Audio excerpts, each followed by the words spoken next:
Hey ladies, welcome back for another video. This is Christina Friscia, IFBB Bikini Pro and head coach of theposingpalace.com. Under pressure, come in alive. Them, don't fall in love when you catch her eye. Them, don't on the market, but the price is high. From the flames, you can watch her rise. Them, don't. And today I am here to talk to you ladies about the 4 reasons why you might not be competing for the right reason. Guys, if you're new to my channel, be sure to subscribe down below. And if you're interested in working together on your posing and your presentation for stage, be sure to check out theposingpalace.com and subscribe for a membership. But in today's video, we are going to talk about the top 4 reasons why I believe you're probably competing for the wrong reason and why this is going to probably not be the right thing for you right now.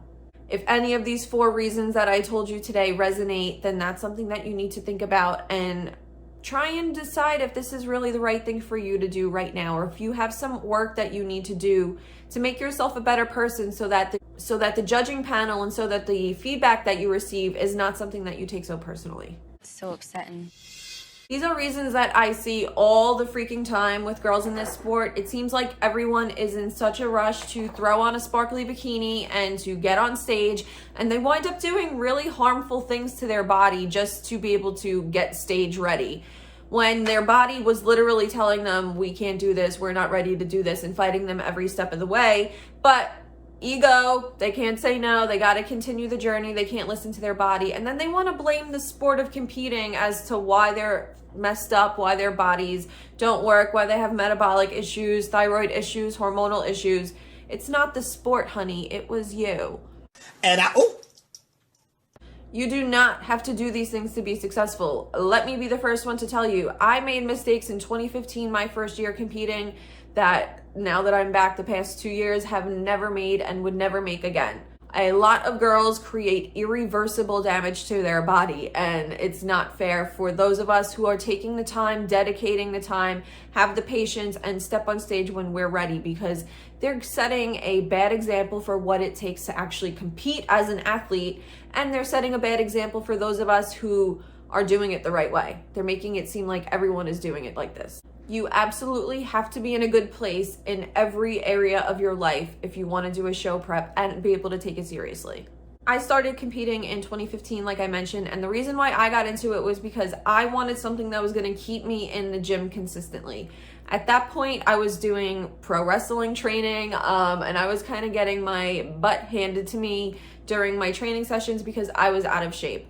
But I didn't have any guidance or any real drive to go train, so I needed something that had like a light at the end of the tunnel that would keep me in the gym consistently. And then I wound up falling in love with bodybuilding and with competing, and pro wrestling went by the wayside. Especially in the beginning, you don't really understand what an off season is for or what it's about. It's so you could get better the next time you step on stage. So with that said, over my 8 years in and out of this sport, these are some of the things that I have seen consistently throughout the years that girls are doing that just shows that they're really not ready for this whole experience of being a competitor. At the end of the day, no matter how competitive I am, I have a heart. So these are my top 4 reasons why you might not be ready to step on stage and be judged. Reason number 1, your head has not been in the game as a serious athlete and your expectations are kind of twisted. This is a great time to make a mental note of where you are against other athletes and competitors. Where is your mindset at? How has your head been? How has your mental health been? Do you feel mentally prepared for the commitment of doing a prep? Or are you doing it just so you feel like you're doing something with your life? What is your support system like currently? Are they encouraging you to do this, or are they telling you they think it's kind of a bad idea? Are your finances set up to compete stress-free, or are you going to be penny pinching your entire way to the stage? With your physique and your diet, are you coming off of a nice long off season where you're ready to prep because you've gained a little bit of body fat and some nice muscle? Or are you hopping into prep after months of inconsistency in the gym and with your diet, and you're using prep as a way to feel like you're doing something again? A prep is not a be-all end-all for your personal problems, okay? A prep is not something you do as revenge for a bad breakup. A prep is not something you do as a coping mechanism to ignore the important things that you have going on in your life that you really should be addressing. And a prep is not a mandatory next step in a fitness journey. You can just go train in the gym and be really into training and never step on stage. You don't have to do a show.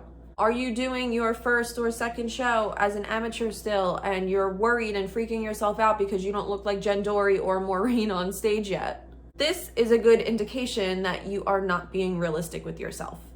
And you really need to set some realistic expectations and goals for yourself so you can experience this journey a little bit more positively. Because at the end of the day, if you're doing a show for anything except bettering yourself, then you're already playing a losing game. Those people that you're trying to prove something to don't care if you win a show. You're already letting them win by thinking you need to prove something to them. You're the one that's upset. I'm not upset.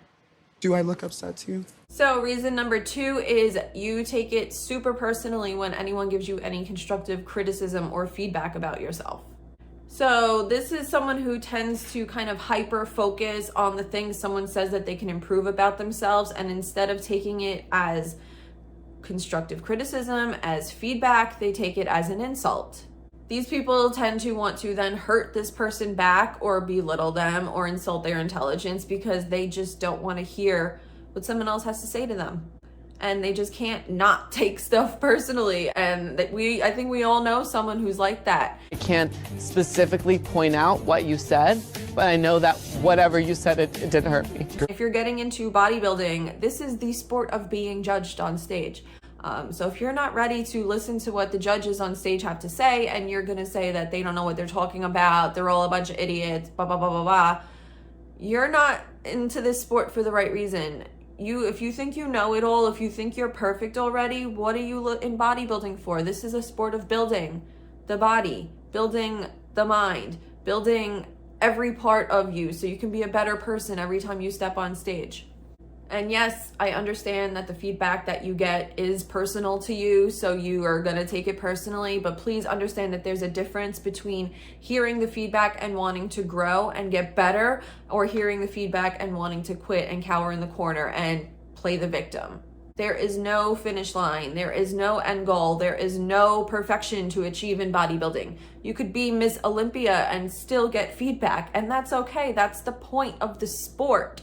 And you can get frustrated by this, or you can get excited and know that the judges are here telling you this so that you can get better every single time you step on the stage, because they want to see you again and they want to see you improve upon the things that they're asking you to do. Because the next time they see you on stage and you listen to that feedback and you followed up, you will be rewarded for that. The judges want to make you succeed, and they're literally giving you the tools for you to make that happen. So getting upset about the results of a show you're in, or acting like a brat on stage in finals in the background, not a good look. And these are all things that once you do are really hard to come back from. None of these things are going to make you a better competitor. And remember that being a good sportsmanship, it goes a long way.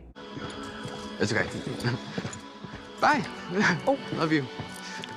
Mwah. Oh my God. Always have class, grace, poise on stage. Even if you're not winning that day, congratulate those who won. Thank the judging panel. Show up as a true professional and as a true athlete, because not every show is going to go your way. In fact, most shows probably won't go your way. So remember, when your day does come for you to win, you have to make sure that your ego is in check. You're humbly accepting this victory, and that you know that you deserve it because you've earned it over a long experience of doing the wrong things, maybe making mistakes, but growing from them, and not just expecting this every single time you step on stage. So reason number 3 is that you are striving to be just too different. And this is something that you see very often with like newcomers and first timers. I think that you need to make sure that you understand who and what you're working with, the division that you're in, before you try and rewrite the rules and do your own thing. You can convince yourself that you're doing it just for you and you don't care what anyone has to say until you actually do the show and you get your ass handed to you on stage, and then you want to blame everyone and you want to play the victim, when all you should have done was stay within the criteria and within the standards. And until you're rewarded and you're hit those baselines and checked off all those boxes, then you can maybe veer a little bit. But you're not even there yet. At this point in these divisions, there are standards and there are expectations that the judges have set in place over years of critiquing the winners and having the divisions evolve and then come back in a little bit and go back out a little bit. So please understand, if you're coming into this division, either one, bikini or wellness, as a newcomer, stay within the lines that the judges have set when it comes to your suit, your presentation, your whole vibe, your physique. You have to make sure that you're the right look for what the division is expecting. I feel that the need to be so different, it stems from a place of insecurity. And as much as you want to convince yourself that you want to stand out because you're that girl and everyone's going to know it and everyone needs to see it, true confidence is exuded and is silent, and it doesn't need to be proven to anyone. And if what you have convinced yourself is different winds up being all that people see on stage, it winds up being very distracting and it looks unpolished and unprofessional. The level of unprofessionalism, far too much. And the girls that win shows are both polished and professional. They're astute, they know how to act, they know how to work a room. Okay, work. And before they try to be different, they make sure that the bare minimum, their physique, is on point. Remember, you can wrap your whole identity into what makes you different, girl, do you. But at the end of the day, the girl that's gonna win the show that day is the girl that isn't trying to reinvent the wheel. And reason number 4 why you're probably not competing for the right reasons is you're just relying on your genetics or your natural abilities and natural talent to get you by. Okay, so maybe you've been told that you have a great body your whole life. And that is until you get on stage one day and you realize you did, until you had to get compared to other girls who actually work their butt off. And then you realize, I just had good genetics. I actually didn't work for this, did I? Stop relying on that body. If you think that you can work less just because you have naturally good shape or because you have a lot of money to dedicate towards stuff for the show, or if you have a big following that you think is gonna lead you to the win, please understand that is not how this sport works, and you are going to have a rude awakening when you step on stage. Prepare to be beaten by someone who worked a whole lot more and had a whole lot less. The judges do not care who you are. They're not sitting there on TikTok following you to see who posts the most often. They care about who the best body is on stage, the best fit for the criteria that day at that very moment. So instead of relying on your natural talent, your natural beauty, your natural abilities to get you by, how about you use them to work even harder? Use them to get even further, because you have those things, and now if you work just as hard as the people who don't, you're gonna surpass them. You have to earn what you want in this sport. Nothing is given. You have to work to get good in this sport. You cannot just expect it to happen. You have to start with the end in mind and then reverse what you need to do to get you there. So these are my top 4 reasons why competing in a show right now is probably not the best thing for your mental health, your situation, and why you probably need to take a re-evaluation of this whole prep idea and see if it's really right for you at this point. But with the proper planning, preparation, and coaching, I do think that doing a show can be a really fulfilling and rewarding experience. It can remind you just what you're capable of with hard work, patience, dedication, and consistency. I hope you enjoyed this video. Be sure to like and subscribe below for updates on our future videos. And I'd love to hear below in the comments some topics that you would like me to cover about how you can be your best on stage with your presentation, your posing, and your glam. If you're interested in teaching yourself how to pose like a pro, be sure to head over to theposingpalace.com and sign up for our Princess membership. You get 7 days free, or you can sign up for a Queen or Empress membership, and you will also receive full access to our posing tutorial library as well as virtual posing sessions every month with yours truly. And remember, the posing sessions are not just about posing. We're gonna be talking everything to make sure that you are your best on stage. Head on over to theposingpalace.com to sign up, and I will see you guys in the next video. I hope you learned something today. Let me know down below in the comments what you learned and what you're gonna share with your friends about whether they're probably ready to do a show or not. I'll see you in the next one. Bye. She has it all. Showtime synergy. Diamond, diamond, diamond.